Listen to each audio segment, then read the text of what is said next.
Bonjour à tous et bienvenue pour ce troisième épisode de Crypto Trading News.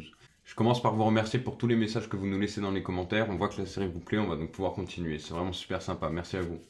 Aujourd'hui, on va parler du crash du Bitcoin et des raisons pour lesquelles il n'a pas réussi à passer la résistance dynamique qui lui aurait permis d'aller jusqu'aux environs 17 000 $. Plusieurs news majeures sont tombées et pour cet épisode, elles ont eu un impact sur le cours. On va regarder ça ensemble tout de suite. La plateforme MTGOX, qui avait fait faillite en 2014, entraînant près de 2 ans de correction sur le Bitcoin, a annoncé avoir vendu pour 400 millions de BTC et de BCH. Le piratage de la plateforme de trading Binance, le ban des cryptos en Russie, le ban des cryptos pour les fonctionnaires coréens, l'arrivée du G20 et les décisions allemandes dont on a déjà parlé la semaine dernière, et la décision qui vient de tomber de l'organisme de régulation des marchés financiers américains, la SEC. Enfin, je vous parlerai du petit jeu concours qu'on organise et de la toute nouvelle page qu'on vient de faire pour vous. Allez, on se retrouve tout de suite. Au cours des derniers mois, les anciens propriétaires de la plateforme de trading MTGOX auraient vendu pour 400 millions de dollars de crypto-monnaies. Les BTC n'ont pas été vendus hier, mais cela apporte un vent négatif sur le marché. Bien entendu, ce type de news stresse les investisseurs. Voir des gros montants mis en vente peut toujours laisser penser à une anticipation de baisse de la part d'un investisseur majeur. Donc en général, les petits investisseurs ont tendance à suivre, ce qui peut créer des mouvements de panique. Néanmoins, vous allez voir, ce n'est pas la seule news. Bien entendu, la news sur MTGOX n'aurait pas suffi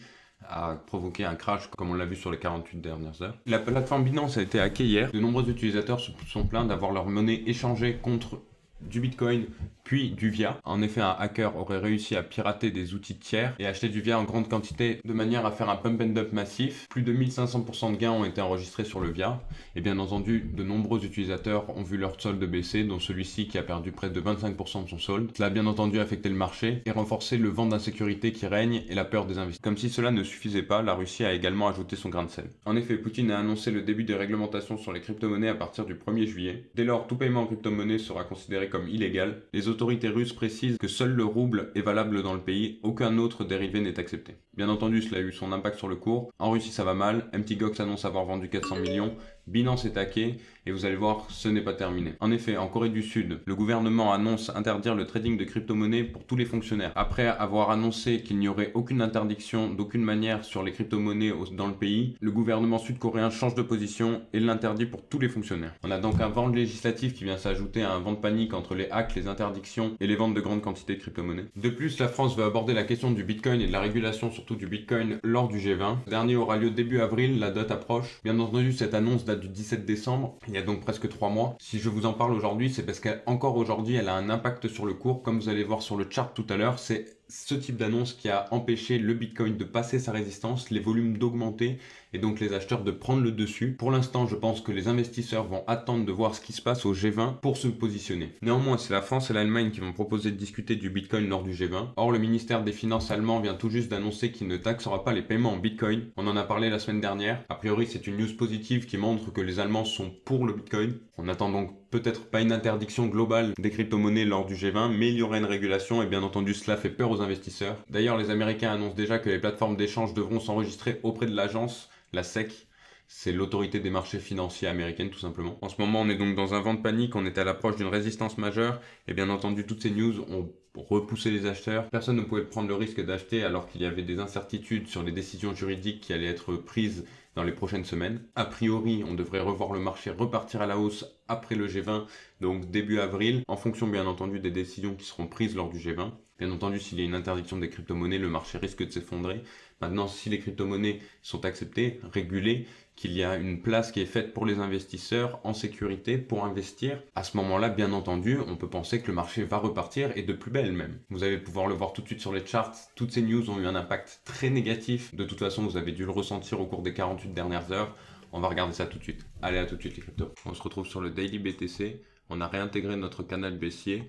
On est sorti des bandes de Bollinger, donc logiquement on les a réintégrés en formant un petit pullback au cours de la nuit. La tendance est toujours très largement baissière, on a un M en formation, on devrait se diriger vers le support à 7800 USDT et éventuellement vers le support à 6800 USDT. A priori à ce moment-là on devrait pouvoir avoir un rebond jusqu'à la résistance dynamique à 8800 USDT. Les signaux sont à la baisse, nos moyennes exponentielles mobiles nous donnent une tendance baissière.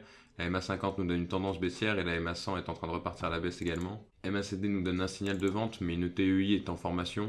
Le stock RSI est en zone de survente. A priori, on devrait donc pouvoir repartir à la hausse. Néanmoins, comme vous pouvez le constater ici, ça peut prendre quelques périodes avant que nous repartions sur une hausse franche. Sur le RSI, nous avons encore une marge de gain et une tendance haussière qui est en formation. Néanmoins, on voit bien le M ici avec le pullback.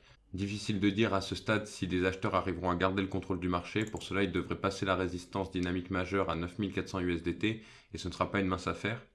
En effet, on a déjà rebondi dessus à plusieurs reprises après des hausses majeures. Difficile de croire qu'avec l'arrivée du G20, les acheteurs arriveront à prendre le risque d'investir au niveau de la résistance dynamique. À mon avis, on va plutôt repartir à la baisse jusqu'au support dynamique à 6900 USDT. Ce support est très résistant. Comme vous pouvez le constater, il avait arrêté ici une correction majeure. Idem ici. A priori, on devrait pouvoir rebondir dessus. Néanmoins, si on vient à le passer, ce sera la porte ouverte vers le support à 3000 USDT. Donc, point pivot à surveiller, ce support.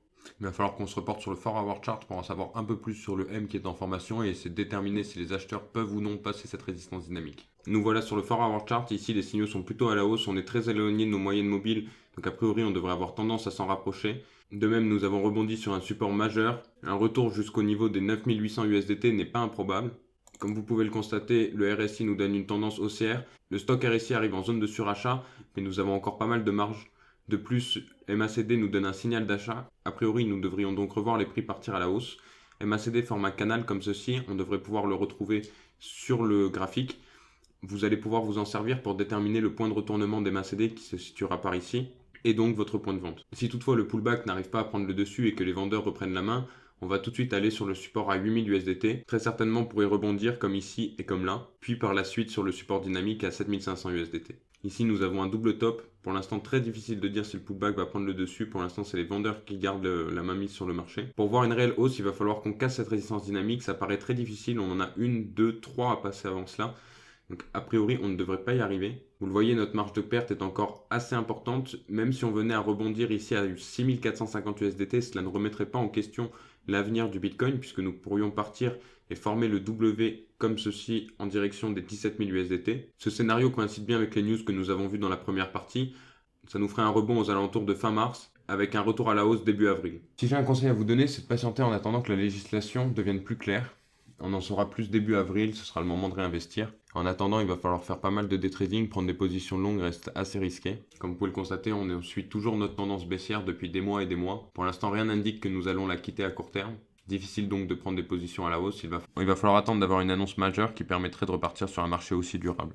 Pour l'instant, nous allons donc rester en attente et ne jamais investir plus de 50% de notre capital. En effet, il vaut mieux avoir des fiat, on n'est jamais à l'abri d'un nouveau dip, ni d'une annonce au cours du mois de mars qui pourrait faire baisser les prix drastiquement. Il va donc falloir être prudent, d'autant plus que nous avons quitté notre canal ici, notre range. Je vous en avais parlé lors des 2 premiers épisodes, il était très important et aurait permis la formation d'une ETEI. Cette dernière est a priori invalidée. On s'attend donc à un retour à la baisse, gardez des fiat. Allez, on récapitule. Sur Bitcoin, la tendance est très incertaine, nous avons quitté notre range. Le TEI est invalidé, a priori on repart donc sur une tendance baissière au sein de notre canal que nous suivons depuis le mois de décembre. Comme vous pouvez le constater, la baisse coïncide avec le 17 décembre, c'était l'annonce du G20. A priori, on peut donc penser qu'une fois que le G20 sera passé, les cours pourront donc repartir à la hausse en fonction des décisions qui auront été prises lors du G20, bien entendu, puisque si les crypto-monnaies sont interdites ou trop fortement régulées, les prix risquent de baisser davantage. Maintenant, si une place est faite pour les investisseurs, on devrait connaître une très belle hausse et très certainement pouvoir enfin quitter notre tendance baissière. On arrive donc en bout de course. Le mois de mars sera déterminant pour les crypto-monnaies. On va devoir attendre début avril pour se positionner une fois que les membres du G20 auront décidé de l'avenir des crypto-monnaies. Voilà, j'espère que cet épisode vous a plu et a pu bien vous éclairer sur la situation actuelle. Si c'est le cas, pensez à vous abonner et bien entendu à laisser un like, ça fait toujours plaisir et ça permet de voir ce qui vous plaît, comment orienter le compte et bien entendu de modeler cette série en fonction de vos attentes. Juste avant de terminer, j'aimerais vous parler de la nouvelle page qu'on a fait. Sur le site, il y avait une page analyse technique, on a décidé de l'améliorer, de vous ajouter des indicateurs et de vous faire quelque chose d'un peu plus complet. Donc maintenant, vous retrouverez des news qui sont spécifiquement liées au trading. Donc vous le voyez ici, des analyses techniques qui ont été traduites, des analyses un peu plus fondamentales sur différents éléments. Vous retrouverez bien entendu les épisodes de Crypto Trading News, notre catégorie analyse technique avec nos analyses et les analyses des autres journaux, le tableau des prix, un indicateur qui nous vient de TradingView et qui compile pour vous les différents éléments renvoyés par les oscillateurs, et ici par les moyennes mobiles. Donc ça vous permet d'avoir une vision globale du marché, de voir sur lesquels il y a des fortes ventes, des forts achats, sur lesquels vous pouvez avoir des opportunités facilement. Vous pouvez le classer ici par ordre. Donc c'est vraiment très sympa et assez ludique à utiliser. Ici on vous a ajouté un tableau type CoinMarketCap. Pareil, très sympa, ça vous évitera de passer sur 36 sites. Maintenant vous avez tout sur une même page, analyse technique, vidéo, news, les tableaux de prix, des indicateurs, CoinMarketCap. Et bien entendu, on vous a ajouté nos analyses fondamentales et nos tutos avec le petit graphique qui va bien pour que vous puissiez faire vos analyses directement sur le site avec MACD, le stock RSI, les bandes de Bollinger. Je peux également vous rajouter par exemple les moyennes mobiles, vous me direz ce que vous voulez. Ce sont les indicateurs qu'on utilise dans les vidéos et bien entendu comme ça vous n'aurez plus d'excuses pour prendre des positions un peu hasardeuses. Voilà, vous avez tout sur le chart. Pour les bandes de Bollinger, c'est très simple, zone de survente, zone de surachat. Ici on achète, ici on vend. Voilà, c'est aussi simple que ça. Et voilà, pour terminer, je vais vous parler du petit jeu concours qu'on organise. À chaque vidéo, on tirera au sort une personne parmi les gens qui se sont abonnés à la chaîne et qui ont liké la vidéo pour recevoir un mois d'abonnement gratuit à Ways of Kraken. Allez, à plus les cryptomaniacs.